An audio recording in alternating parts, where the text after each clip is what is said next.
Hi everybody, and welcome to another live question answer with me, Martin Twycross, bringing you more practical, down-to-earth teachings on mediumship and development without the fluff.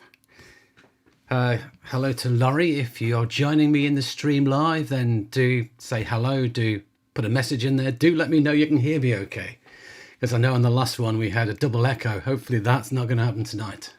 And if you're joining on the replay, it's good to have you here as well. So good to see you, Kat, from the Czech Republic. Wonderful. Hi, Tilly. So a few people have asked me the question, what's happening with my mentorship that I talked about in the last one? And I'm just finalizing a few more details, and I'm planning to launch it certainly by this time next week. By next, at least by Tuesday the 23rd, it will be launched. So keep an eye out on my pages, on my social media. If you subscribe to my newsletter, you'll get notification of it as well. And welcome, Tina. Good to see you all.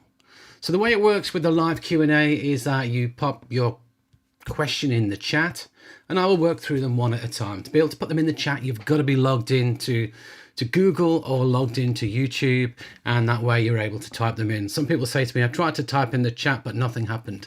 That generally means you're not logged in. So you will need to be logged into Google or YouTube for that to function for you. I'll go through the questions one at a time, and we talk about them in order. If you want to get your question answered sooner, you can always do a super chat, which is the little $ at the bottom. Make a donation to the channel, no matter how small, and I'll do your question next. If you're in a hurry, that's one way of getting your question answered quickly. I often start with a question that's been asked to me by people that I think is a really interesting question. So the question I'm bringing to tonight is, what happens if you stop your mediumship? What happens if you stop your mediumship? Do you lose the gift? Will it no longer function? And of course, it's how long do you stop for? That's the key. If we stop for, a few months, what happens with our development? If we stop for a few years, what happens with our development? If we stop for a decade or more, then what happens? These are all different scenarios. So I want to talk about the short term versus the longer term. So the shorter term question is, what happens if you stop with your mediumship, if you stop with your development? Generally not a great deal in the short term. What development you have unfolded cannot be taken away from you. What you've developed and unfolded generally will stay with you. Now, during the lockdown, during COVID, many of us mediums, for a short while, months generally, for most of us, we weren't working. And certainly I wasn't able to do a demonstration in front of a live audience for probably best part of a year almost. Now, did it, when I went to doing it again after a year, did it still work? Of course it did. But many of us, of course, we went online on Zoom, certainly myself included. Within about 3 months, I was doing demonstrations online. And of course, you could still do your sittings online. So it created a big transition online. But certainly, we may have things in our lives that stop us from developing, or things in our lives that get in the way. You may have an illness in the family. You may have something happen to you. You may lose a loved one where you decide that, for the time being, I need to put my development on hold. And that's absolutely fine. Generally, nothing will happen to what you've unfolded. Nothing will happen to the gifts and abilities you have. However, what does take a knock, of course, is our confidence. We start to wonder, will it still work? We start to wonder, am I losing it? We start to doubt ourselves. And whenever those thoughts kick in, it affects our energy. Of course, we have to look as well at what's going on in our energetic field anyway, what's going on with us mentally and emotionally. It's very hard to work sometimes if you're in a difficult place mentally or emotionally. So we have to recognize that.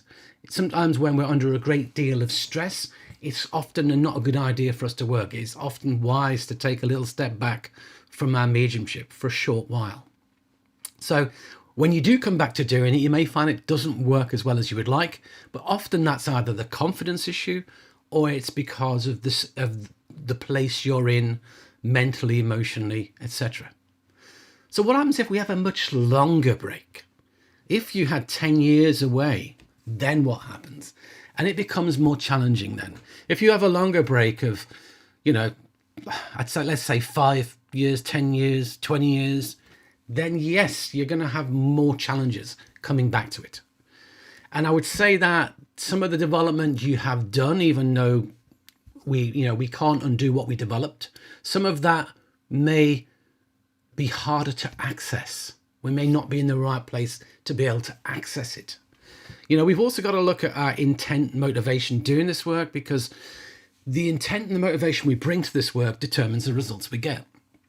I talk about this a great deal in one of my courses, which is spiritual self-development. Whenever I teach mediumship, I start by teaching spiritual self-development, because the more we spiritualize ourselves, the more we develop ourselves spiritually, then ultimately the easier it becomes to do mediumship. If you're very material, or you're doing it for the wrong reasons, or you're doing it for, you're doing it to be liked, or you're doing it for fame, or you're doing it for money, it's not going to work as well as if you're doing it for good reasons of service, giving back, helping people. So the more we focus upon our spiritual self, the spiritual development of self, the easier it becomes. And if in that period of time you've had away from it, you've become less spiritual, expect it to be harder. The question I would ask as well is, why did you stop doing it? If you stopped doing it because you weren't interested in it, it tells me as well that actually, do you know what? Maybe it wasn't meant to be part of your path. We have to understand that it will be harder. Can you lose what you've developed? I think to a degree you could. I think you probably could. I know some people who stopped doing mediumship for 5-10 years, and when they came back to it, they had to almost start again. So if you're just stopping for a short while, up to a year, I think you're fine. But if you're going to stop longer term, it's going to be more of a challenge. So I hope that all makes sense to you. So that's an interesting question I found. Okay, let's have a look. There's a couple of questions being put in there. Tina, can you get a yes and no from Spirit? It changes for me and I didn't know why. Now, I actually don't know what you mean, to be honest. So I'm hoping you can add a little bit more in the chat box to clarify for me what you mean. We get a yes or a no from our recipient when we're doing mediumship. When we're doing mediumship, we're bringing through information, evidence that we give to a recipient. We want the recipient, whether a sitter or someone if we're working in a demonstration environment, a platform demonstration or a gallery reading, we want somebody in the audience to give us yeses and nos. So that's the key. We allow Spirit to give what they're giving to us. Can you get Spirit to give you a yes-no answer? Dangerous. And I'll tell you why, because your own mind can go either way. Your own mind can interfere. I don't look for a yes or no from Spirit. So just see if you can clarify for me what you mean by it, and I'll come back to it in a second. Okay, Kat. I find that I most often connect with spirits that are in a certain age group, adults over 18. How can I connect more with younger spirits? Example, children aged 0 to 17. So generally, I'd say most mediums work with adults. When you look at the number of people in the spirit world, and for the vast majority of them are adults. Most people pass when they reach an older age. So the vast majority of people in the spirit world are those who passed at the age of, say, 60 onwards. So, we're talking about a very small sample size if we're looking for children or people under the age of 18. There's not so many. Now, one thing is being open to it. The other thing is, if you've lost a child and you've got that experience, the chances are you're going to connect much more easily with children because you understand what it's like to have a child in the spirit world. I know some people, I see them connect routinely with children in the spirit world. And, they've lost a child. And that's why. They have that within their own experience. And it's much easier for them to become aware of children in the spirit world. So one thing you can do is to set your intent. But understand that if I'm working for a person doing a reading, the chances are they may not even know of somebody who died as a child. You know, if I look at me, I don't know any children who passed, who link to me personally. Now, okay, you could argue that, okay, you know of children who may have passed before they actually reached the earth. And okay, that's something slightly different. But if we actually look at people who've reached the earth and then grown up to say age 18, I don't know any children. So if you work for me, you couldn't get that. And I expect it's the same with many people as well. But of course, with miscarriages, that's a different topic. And we can connect with those miscarriages as well. But I'm not going to go into that just now. It's much more difficult to connect with a baby, or a child that never reached the point of being able to communicate, because it's, their mind when it was here upon the earth was more limited. We generally find that somebody else brings the child in. It's very, very common. So set your expectations. If I'm working in front of an audience, yeah, there will be somebody within that audience who's lost a child. Absolutely. But if I'm only doing sit-ins, the chances are very few of your sitters may have that scenario. So yeah, if I look at my own mediumship, I'd say 90+% is adults. Absolutely. Now, having said that, I have done demonstrations for groups who've lost children. I've worked for helping parents heal both on the internet and locally, doing online stems. And in those scenarios, generally, you're going to bring through some children. But of course, bearing in mind that that kind of group includes adult children as well. But often you will bring through young children. You will bring through people under the age of 18. But there are a lot of them who belong to that audience. If you have an audience of bereaved parents, generally there's going to be quite a few of them who may have lost children. So in that scenario, there's a lot more to link with. So in that scenario, when I'm doing a demonstration for bereaved parents, my intent is to bring through the children. That is my intent. I'm not interested in bringing through their grandmother. I'm not interested in bringing through their mum or their dad in the spirit world.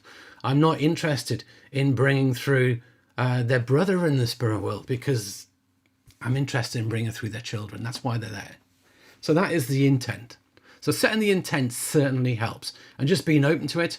And I find the more experienced a medium is, the easier it is for them to open to the spirit world, to receive children from the spirit world. If you're just starting out, we often joke that people start out by getting grandparents, archetypal grandparents, granddads, grandmothers who knitted, who did all the typical baking and grandmotherly things. And it's true to a degree. Most people start out with the grandparents or the mothers or the fathers, and then we need to start developing ourselves, to start looking for friendships, to start looking for brothers and sisters, to start looking for people who connect in different ways. And we can open our minds to that. And it's about keeping the open mind. But in the early stages, it's easier to get someone's mum, dad, grandma, granddad. That's the thing. That's a lot easier. So hopefully that helps.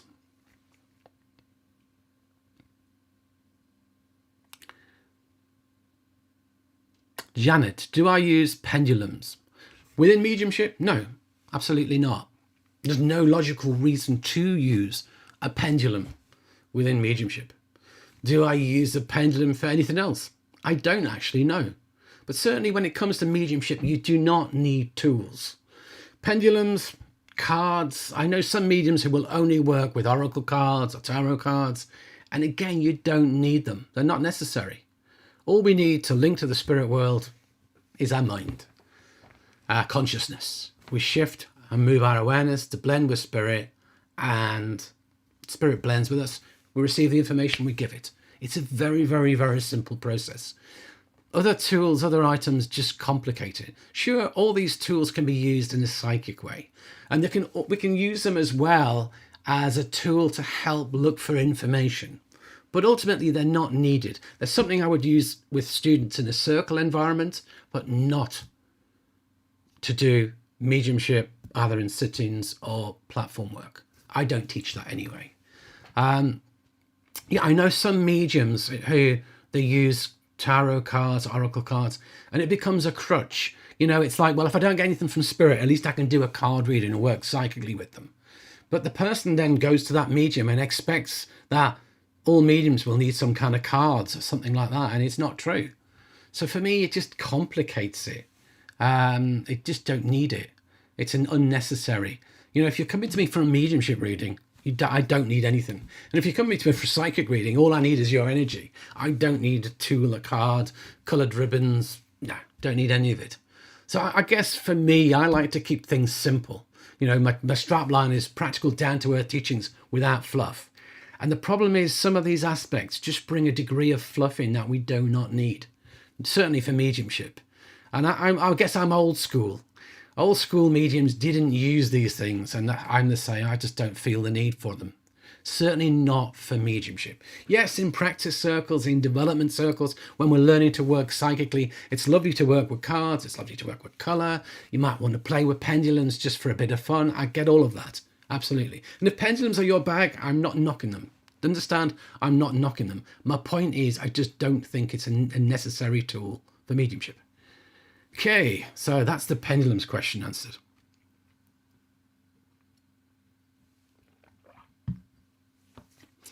Carol, what is your opinion of when you meditate and see a vision of something and then that vision happens shortly afterwards?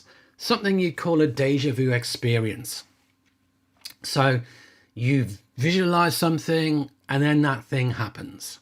Now, some things we see in our dreams or some things we see when we meditate, you know, there's a lot of stuff happening in the world. You could visualize a war taking place right now or a war escalating. And given where we are in the world at the moment, it's quite possible it could happen. Absolutely. But does that mean you predicted it? A prediction? Not necessarily, no. So, you know, some of the things that I see people predict are a bit flaky. You know, again, I'm old school. If you're going to make a prediction, make it highly specific. And let's see if it becomes reality. I used to track mediums who put predictions on their website for the year. And they'd upload at the beginning of the year, here's 20 or 30 predictions. And then when certain ones did not happen, they disappear out the list. And they only leave the ones that come true on there. Yet I had the original list and I can check off that actually. It's kind of 50-50 with all of it. Especially the ones that, and yeah, a lot of it is just good guesswork. You know, a lot of it, we can just look at where we are in the state of the world and guess. So, yeah. So, prediction, I find it hard to predict. I come across very few mediums or psychics who've given me any decent predictions, if I'm honest. So, yeah. It's a hard one. So have I had a déjà vu experience? I have in dreams where it becomes true. And I cannot, how do I explain that? How can we explain away when something is very specific? Let me give you an example. I once dreamt I was in a room that was a very bizarre shaped room where, maybe I'll have to draw the room to explain it to you. It was a hall.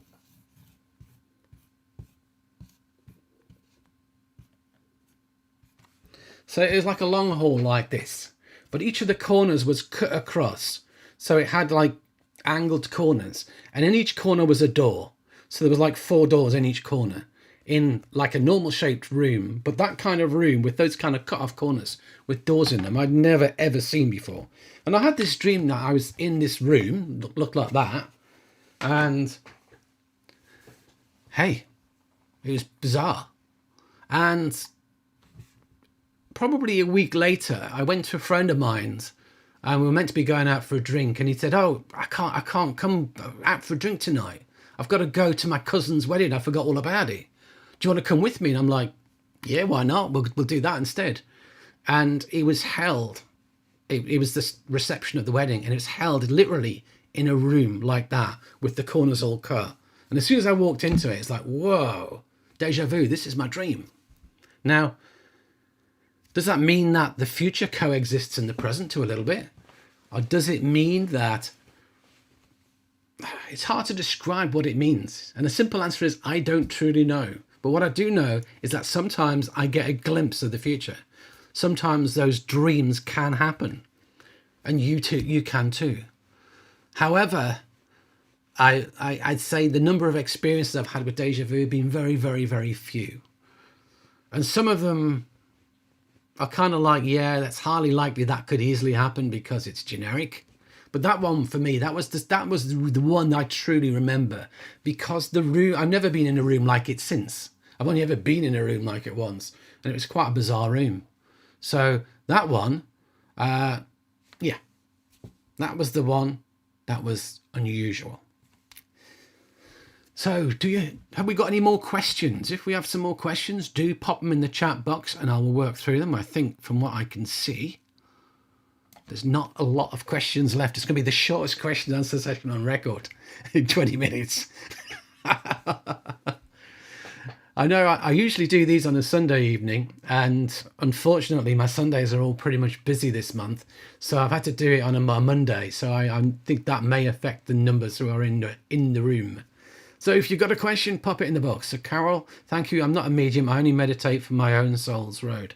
And, you know, working on our own soul is a key thing. Remember what I said about spiritual self-development is a very important aspect. So if you have questions, do pop them in the chat box. If you do like my questions and answers, do hit the like button, do subscribe. So let me just talk to you a little bit about the mentorship program that I'm launching, which will be launched in approximately a week's time. It will be 10 sessions, 10 effectively 5.5, 6 hour workshops. It will take place on a Sunday, UK time. It will start 4 p.m. Sunday, which is 11 a.m. Eastern, and go back, it's about 8 a.m. Pacific for those of you in the States. And it'll be 5 p.m. for those in Europe. For those in Australia, it probably won't work for you, I'm afraid, unless you don't mind staying up during the night.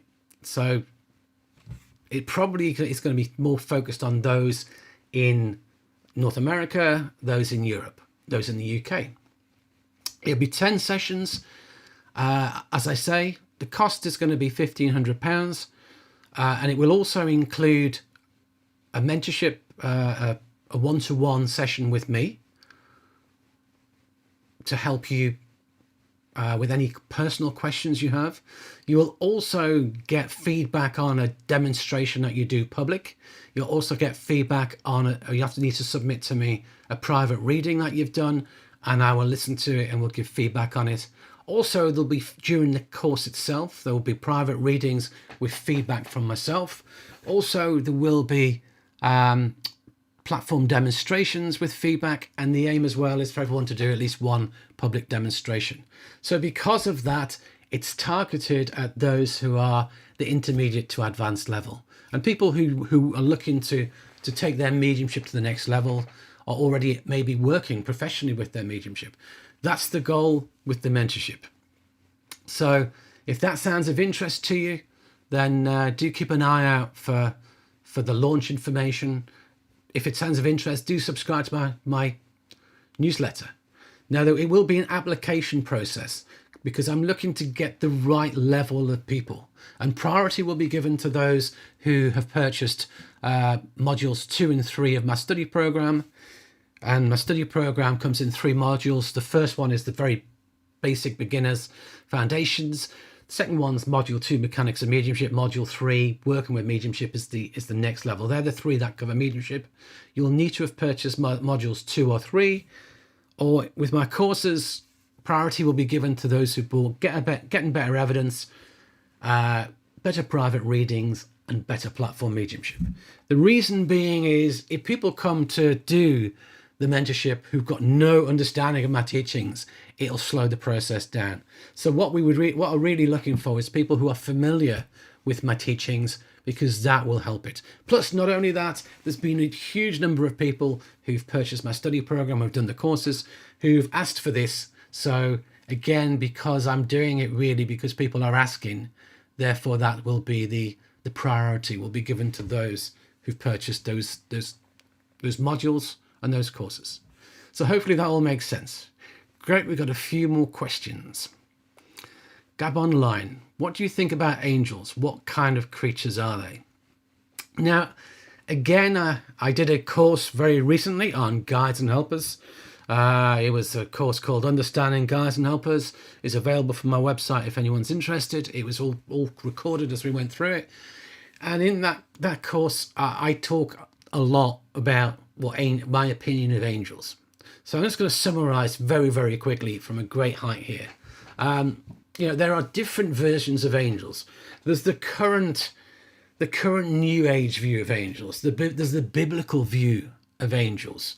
The New Age view of angels, for me, I don't really go along with that. It came along with people like Doreen Virtue and various others in the 1980s is when it began. And, it never existed in the past. Guides are effectively angels. Angels are evolved souls. So angels are guides. So for me, it's terminology. It really is terminology. Do I believe angels have wings? Absolutely not. Do I believe there are angels in this life? Absolutely. When you are in difficulty and you pray or you cry out for help and somebody comes into your life and helps you, that person is responding to your request, to whether that's to God, spirit, the universe, call it what you will. That person is responding and they are an earth angel. So for me, angels exist in the spirit world, in this world. Angels are those who are willing to help other souls. There are those who do, if you like, the great spirit, God's work. So, however, the biblical view of angels is evolved souls who never lived upon the earth. Could there be spirits who never lived upon the earth? Absolutely, there could be. But again, for me, those who are more likely to help people who live upon the earth are those who've lived an earthly life, lived an earthly experience. It's logical when you think about it. Because I always say a criteria to be a guide is somebody who has to have had an earthly life to understand the earthly conditions, to understand what we upon the earth are facing. People who've lived that themselves will have a much better understanding and be better able to help. So I'm not a person, you'll never hear me talking much about angels. It's not in my mindset. I talk about evolved souls, I talk about spirit guides and helpers. I don't really talk about angels. I don't ask my angels. I ask my guides. I don't have a parking angel or a parking fairy that goes and gets me a car parking space. So again, I guess some of you come here for down-to-earth teachings without the fluff.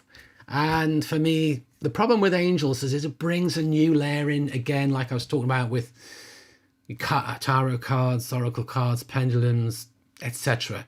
It brings a whole bunch of stuff in that we don't necessarily need. So, yeah, if you're into angels, I'm not knocking it. Wonderful. But it's just not for me personally. I think it's terminology. What you call an angel, I'd call a guide or a helper. Hopefully that will make sense. Okay. Ileana, how do you know when you're called to explore doing mediumship? I think I've gotten some sign synchronicities that I should start doing mediumship again, but I'm not sure if it's coincidence or spirit. So basically, you will have a desire to want to do it. People say to me, oh, how do I know I should be a medium? If you want to be, well, first of all, you need to be called to start developing. That's the key. If you're not, you won't. For example, I thought about doing development maybe for 5 years before I finally started. And was it a big draw at the time? No, it wasn't. I was very, very busy work-wise. I was traveling all over the place, all over the world. I was traveling away from home a huge amount. I was in my 20s. I was manically busy. It was just not really the right time. It was like on one of those things to explore, a list of things I'd like to do. I'd like to learn to play the guitar. I'd like to do travel. I'd like to do this. I'd like to do that. exploring spiritualism and mediumship was one item on that list. But it wasn't a calling for me. It wasn't really there. However, I lost my mum. And in that moment of losing my mum, I wanted to explore spiritualism. Absolutely. Wasn't so bothered about being a medium. I wanted to explore spiritualism. And in doing that, everything unfolded very quickly. And I was drawn to it, and it was working. So, spirit won't force it upon you if you don't want to do it. You have to find it within yourself. That's the key thing. That's the key thing. Don't rely upon other people to tell you to be a medium. Many people, I'll wait until someone tells me to do it. Well, you could be waiting a long time. It is true to say, though, that many people are reluctant with their mediumship, are reluctant to develop. So sometimes mediums will say to them, you should start developing, or you should be working on your development, or you should be doing mediumship. First time I went to a spiritualist church, and I did get a contact from my mum, but the medium came to me and said, you should be doing this. You should be doing this work. And he said to me, within 18 months, you'll be a platform medium. And I thought, no way. And it became reality. Now, did it become reality because he suggested it to me? That's another topic for discussion. But it became reality. So I'd say if you're drawn to it, go for it. But if you just keep saying, well, I won't do it unless I get shown signs, or unless this happens, you may be waiting a heck of a long time. Best thing to do is do it. Start developing. And if it's meant to be, it will be. If it's meant to be, it will happen. And also if you don't feel drawn to it, it's a sign it's not the right time. And I believe there's a time. I believe it's got to be the right time, right conditions. Right, often, sometimes in our life, like when I was crazy busy running around the place and crazy busy with the social life and traveling, it wasn't the right time. It had to be a time in my life when things became quieter. So hopefully that all makes sense. Okay. I'm alive. Why do you think some days information seems to flow from a communicator and other times you just can't get a link connection with spirit? Been learned about 18 months and it's very hit and miss. Well, the way mediumship works is it's variable. We have to understand that sometimes it works well and other times it doesn't. However, what we're seeking to do with our development is to, even when it doesn't work as well, on the days it doesn't work as well, we're still able to do it and it works well. Now, so what I'm saying is that for an inexperienced person who's just starting out, on the bad days, you can't work. On the good days, you can get a link. But an experienced medium, on a good day, they're flying. They're given lots of fabulous links. And on a bad day, they're still getting links placed. It's just not flowing as easily. So you've got to remember, mediumship is a three-way process. It's you in the middle, it's the spirit communicator, and it's the recipient or the audience. There's three aspects to it. So some communicators are just not naturally easy communicators. If in this world there are people who just chat away to you, or great people persons, people who like to enjoy being with people, they can chat their hind legs off a donkey, get along with everybody. And there's people like that from the spirit world. And some people in this world, it's like getting blood out of a stone, getting them to talk to you. And it's the same in the spirit world. So it depends on the personality you've got. It depends on, I talk about a radio analogy, that as an experienced medium, we can cover a broad range of radio wavelengths with each spirit on a different wavelength. When you're inexperienced, you can't. You've got a much more limited range. And if someone falls outside that range, it's hit and miss. It doesn't really work very well. But as we develop, we broaden our spectrum. We broaden our band of radio frequencies we can work with. It's not radio frequencies. It's an analogy. Don't go saying, oh, that spirit's on a certain radio frequency. It's not. It's an analogy. So I'm likening the medium to a radio receiver and the spirit to broadcasting channels. But the idea is that when you're in development, it becomes harder to get certain people because they're just not on your wavelength. They're just not easy to get for you. So that's important to recognize. Some people are hard to do readings for. Their energy can be hard to read for. Some audiences can be difficult.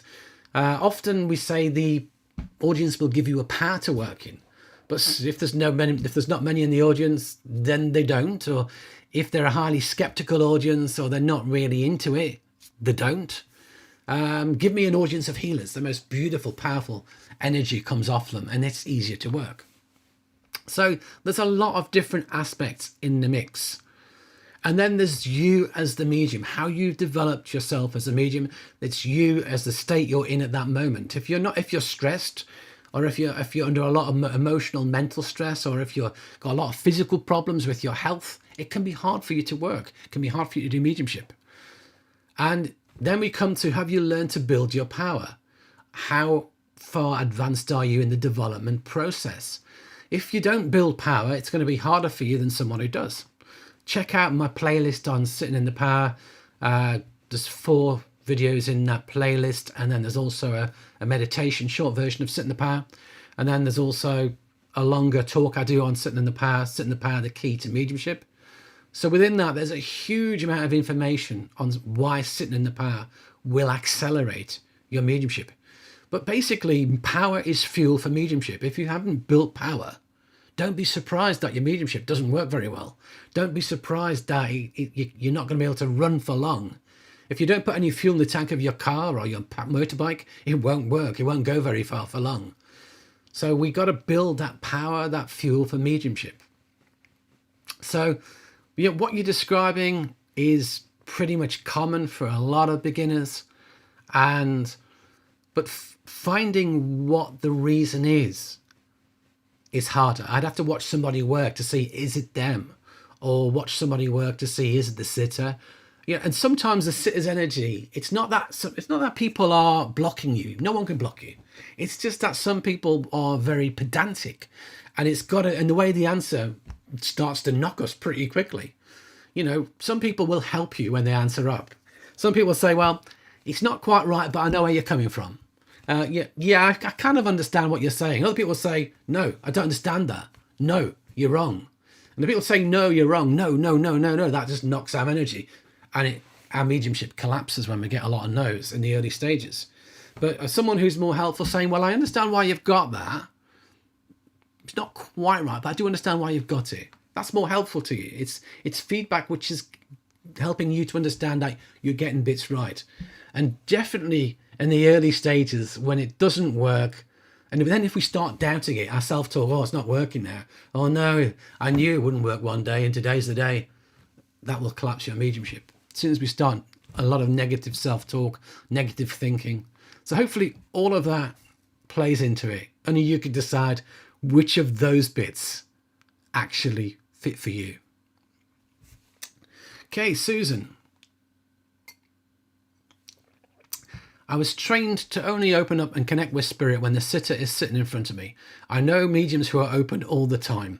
The leaky tap medium. What are your feelings on this? I teach people there's no point trying to do mediumship unless you're doing it for a person. Now you can do, I could do a written connection for somebody without the sitter in front of me. I can do it. And it's an exercise I get people to do in class. We can do it. However, it's not an easy exercise, not a beginner's exercise for sure. But mediumship by definition is opening up to someone in the spirit world to bring forward information and evidence that can be recognized by a recipient. If you have no recipient, it's not mediumship. It can be your own imagination. Okay, I get that trance mediumship and inspirational work is different. I get that. But I'm talking about mental mediumship, evidential mediumship. It's all about a sitter taking the evidence. So I teach exactly the way you were taught, which is the right way. Because what you don't want is someone saying, well, I've opened up to spirit and I've got this information and now I need to find out where it goes. So on the bus today, I'm going to ask the person next to me, all right, this morning someone came close to me from the spirit world. Does that fit for you? No, it doesn't. When I get to work, I'm going to ask all my colleagues at work where it fits. When I'm in the supermarket queue, I'm going to talk to the person next to me or the person on the checkout and start asking them. No, don't do it. Don't be that leaky tap medium. You're on the bus, and you're looking for spirit. Or you talk to somebody and the first thing they say to you, I've just lost somebody. Oh, let me get them for you. No, don't do it. They may not want to hear. I only work if I'm invited to work. I only work if the person's expecting me to do mediumship for them. I don't suddenly start launching into mediumship for random people. It's very poor practice. And what's happening is you're squandering your power as well. You're weakening your gift of mediumship by faffing about with it, to be frank. If you work at the right time with the right intent in the right place, you'll get way better results than if you just open up all the time and get dribs and drabs and bits and bobs. And it will knock you. If you start giving stuff that doesn't make sense, it's going to affect you. So don't be that leaky tap medium that keeps dripping mediumship. No. Strict discipline. You're either working or you're not. There's one of my videos on the channel about do mediums need to shut down. And quite simply, I get that in the early stages. Yeah, it's exciting. We want to be doing it all the time. I get that. But ultimately, we've got to work with discipline. So do check that out on my channel about closing down. We don't need to close down. We just need to set strict boundaries, and we're either working or we're not. The only time I'm opening to spirit is probably if I'm doing a demonstration in front of an audience, if I'm doing a private sitting for a person, or if I'm teaching. I'm doing a class and I'm opening to spirit. That's the only 3 times I'm looking for information from the spirit world in form of evidential mediumship. Obviously, if I'm doing trance or something, that's different. Or we may go to spirit seeking guidance, that's different. Or we may go to spirit seeking inspiration, that's different. But in terms of evidential mediumship, there's only 3 times. A sitting, a platform, or teaching environment when I'm also linking in with students. That's it. That's it. No more. And that's what I teach is a good thing. These people who, I see people post stuff, asking for readings on YouTube or on Facebook, and it's not a good thing. I see people who post an image and people just pile in. And if you look at all the information, it's just completely scattered. And all the information is just random. And, people give stuff that's not even mediumship. Just, oh, I'm seeing a sign. I'm seeing this, I'm seeing that. It's just junk. And the problem is, if I'm going to do an exercise, everybody who gives information should get feedback whether they're right or wrong. Because otherwise, what's the point? What's the point? Therefore, you'll never see me post anything like that. It just doesn't make sense. It's way better to do mediumship when you know who you're doing it for and you're inviting forward their loved ones. That's the key. That's the key. But if we're trying to do a reading without the person in front of us to get real-time live feedback, it's very, very easy to go wrong. As even experienced mediums, it can go horribly wrong. Trust me, I've seen it. It's not easy. Okay, next question. Proof we do not die. Do you offer mentoring that is live classes? Yes, I do. I'm going to be launching my mentorship program in approximately 1 week's time. Certainly by the 23rd of April, it will be launched, and it will be an application process. Priority will be given to those who've done modules 2 and 3 of my study program, or who have, the study program there's 4 modules to it. Module 1's the beginning. Module 2 is sort of more intermediate. Module 3 is sort of the advanced side of it, working with mediumship. So those who've done modules 2 and 3 will get priority. And with my courses, those who've purchased courses, getting better evidence, better private readings, and better platform mediumship will get priority.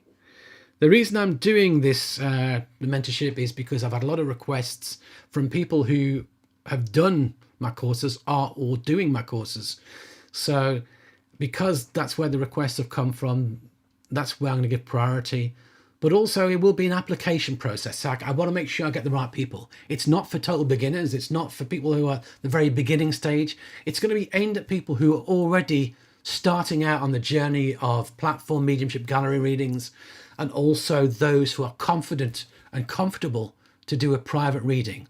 People will need to be able to do 30-minute private readings. That's going to be an essential part of it. If you're not at that standard yet, then you can join down the line, but it won't be right for you at this moment in time. So I will be posting, and also there will be opportunities for those who are doing the mentorship to be able to do a live dem in front of a live audience. So again, I'm expecting it for people who have done some form of demonstration in the public before. So it's not, they're not going to be in at the deep end. And also I will expect all those doing it to submit one of their private readings to me to be assessed. Evidential mediumship private reading, not a psychic private reading, I hasten to add. So if you want to get details of that, you can subscribe to my newsletter and obviously follow me on my Facebook channel. And obviously I'm talking about it now on my YouTube channel. Laurie, I'm very early in my development. A couple of times I may have connected with 2 spirits according to my sitter, but I didn't realise. How can I discern more than one spirit in the future?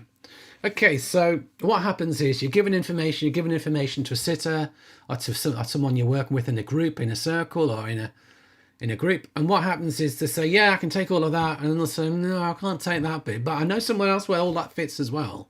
And what it might mean is you've got 2 people from the spirit world, 2 communicators wanting to work with you. And what's happening is you're not realizing that the information is coming from 2 separate communicators.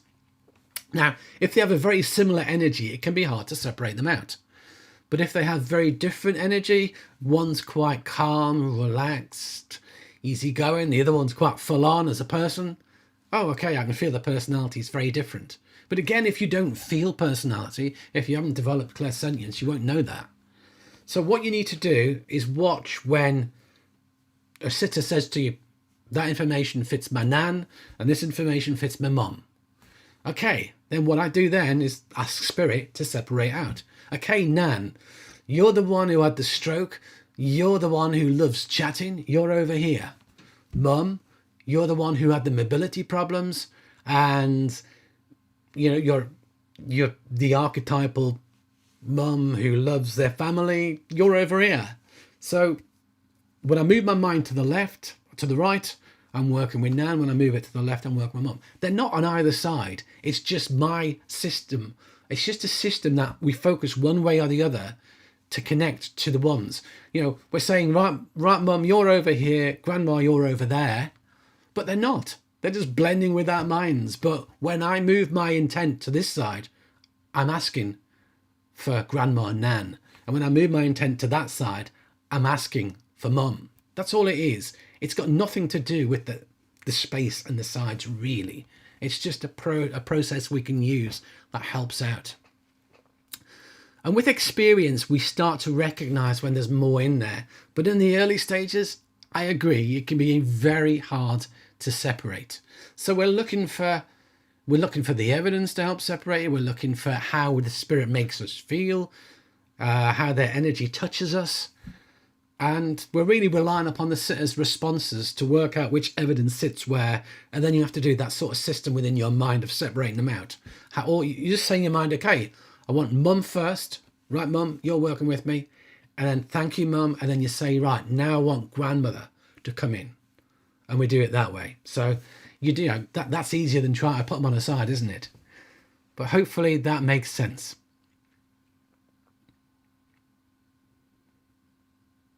Okay.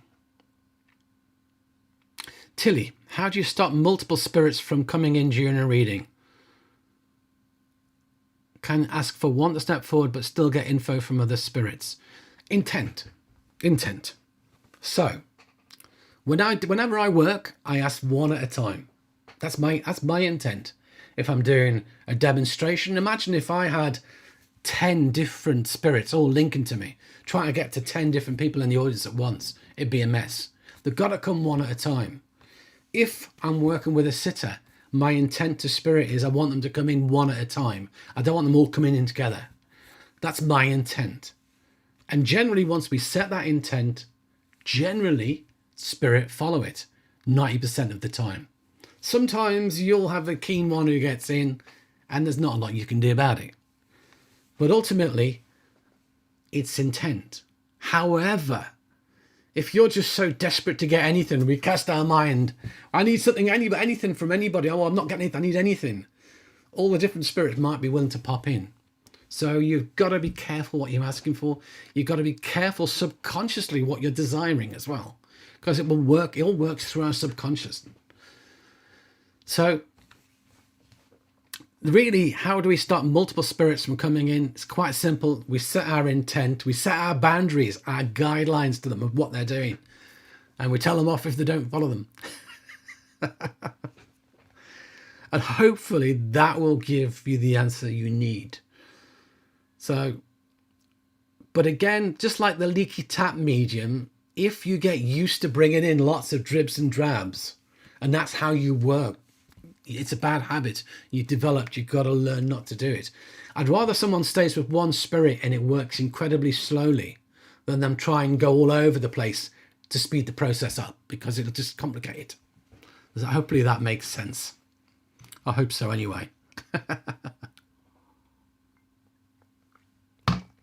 Hello, Lawrence. Glad you could join us.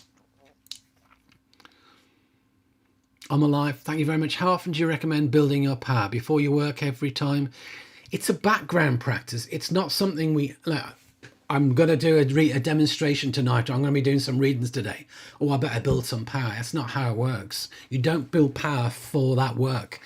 You sit to build power long term. It's a background process. So I never sit before a demonstration or never sit before readings to build power, because that's something that should already have happened. I may sit to communicate my intent for what I want to take place on the day of readings or for the demonstration, and just to blend with spirit and set my intent, almost like a prayer. That's different. But in terms of building power, in terms of sitting for spirit to build power, you should be doing it as often as you can. Usually we suggest daily. Okay, some people lead very busy lives. Daily is not possible. A few times a week at the very minimum when you're developing. If you don't do it, if you just do it once a month, you won't get a huge amount of benefit from it. You'll get a little bit, but you won't get a huge amount of benefit from it. So the more often you can do it, the better. You know, I get that not everyone can do it daily. So if you can do it 3-4 times a week, that's still going to be better than only doing it once a week or once a month. And you don't need to do it for too long. Again, check out the videos on my channel. I talk about how to do it, how long to sit. I go through all of that in great detail. But I'd rather you sit for 20 minutes 3 times a week than sit once a month for an hour. It'd be better. It's just, you know, as long as you blend with spirit, as long as you're doing the right way, again, see the videos in the playlist, you'll get results. It will help you. It will help speed the process up. That's the plan. It's like a supercharging of the development process, in my experience. So hopefully that helps you. So if you are enjoying this or you're watching on the replay, do hit the like button. Remember to subscribe to the channel if you're enjoying it, and you'll get notification when I'm going live. So also, if you're enjoying it, you can support the channel. You can check out my courses. I offer a whole bunch of videos on certain topics. I offer study program based upon those videos. I offer courses. There's an extra one there now. There's 9 courses, all pre-recorded, all available to purchase. If you want to just support the channel, if you want to buy me a coffee, you can use PayPal me. There's a PayPal me link there. There's also you can use the super chat function if you're enjoying it and you want to buy me a coffee. But yeah, you can also subscribe to my newsletter if you want to be kept abreast of what I'm doing, and certainly if you want information on I will be doing some courses coming up, and they're going to be like tutorial type things where I'll give you some theoretical teachings and we'll do some exercises to put it into practice. So as well as the mentorship, that will be starting, but that will probably be starting May, June.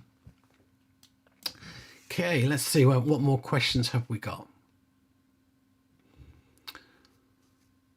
I'm alive. Some spirits seem to communicate with me predominantly using one clair, whereas others use a different one. Is this me or spirit? Only given one message per circle at the mo, so hard to tell. So spirits do not choose anything to do with the mechanism through which they communicate to you. So communication from spirit is a thought. It's our makeup that translates it into feelings, words, imagery, a knowing. So it's your development that determines how you receive information from spirit. And our clairs are constantly changing. Most people, the general pattern that I see with most people is clairvoyance strong to begin with, then starts to diminish. Clairsentience comes in second, then some clair-knowing, and some people will argue it's clairaudience. And the last one for most mediums to develop would be true clairaudience, where you actually hear spirit speak to you. But very common in the beginner stage is vision, is seeing things, seeing spirit, clairvoyance. But your communicator is not choosing how to communicate to you. They're just bringing information to you. However, you can control it by, I want you to show me what you look like. Yeah, it's going to be clairvoyant, isn't it? I want to feel your personality. You're going to feel it through clairsentience. So what we go looking for sometimes will determine how we receive the information.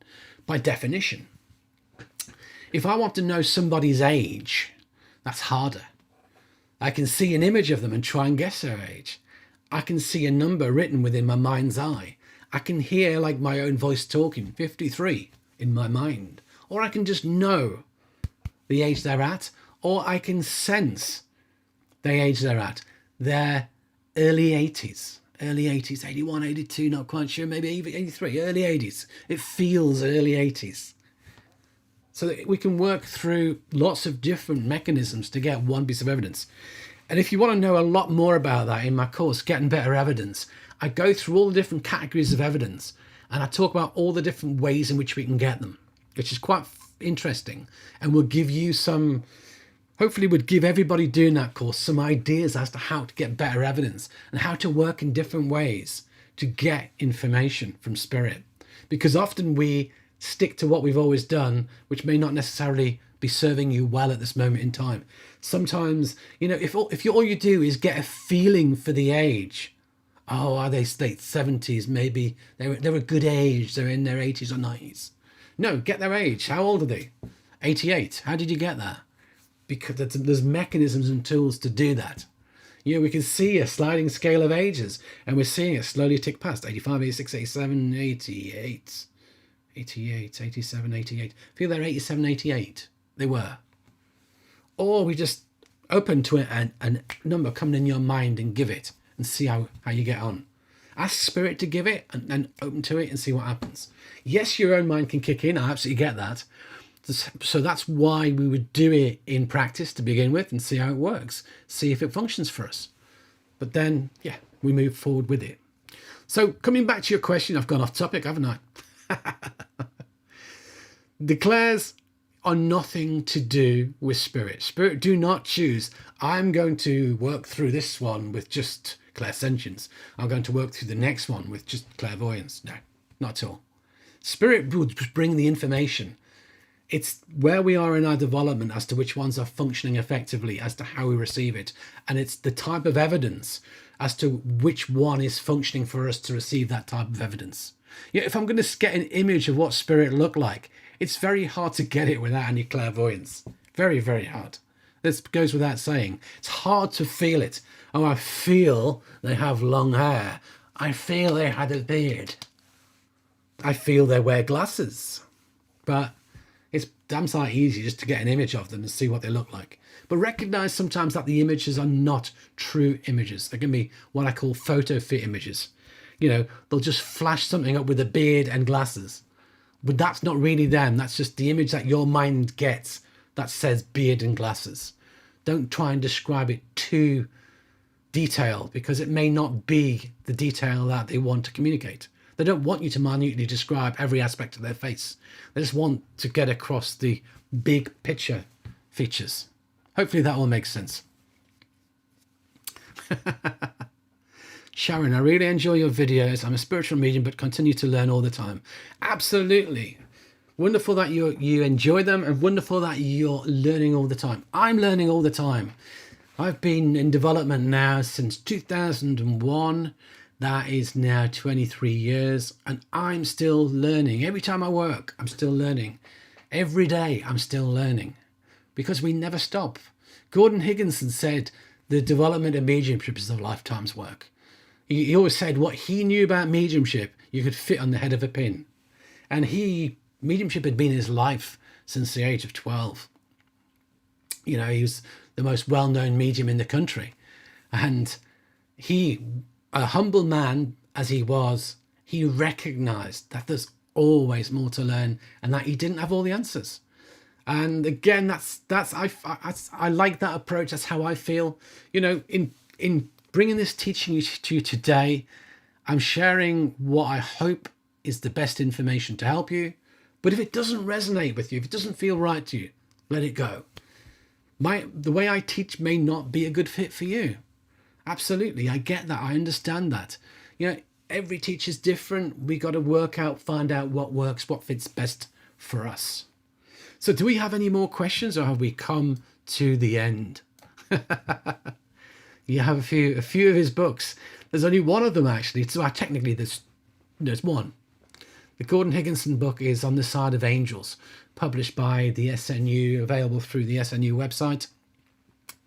And he's also mentioned in 100 Years of Spiritualism, written by Jean Bassett. But that's it, really. We have so little on Gordon. Of course, there is the Gordon Higginson Tribute website that I've built, and the YouTube channel. Do check them out if you're interested. There's a whole bunch of articles and teachings of his on there. So do check those out. Laurie, thank you very much for your super chat. That is much appreciated. I don't suppose you have a question to go with it? No, you're just thanking me. That is wonderful.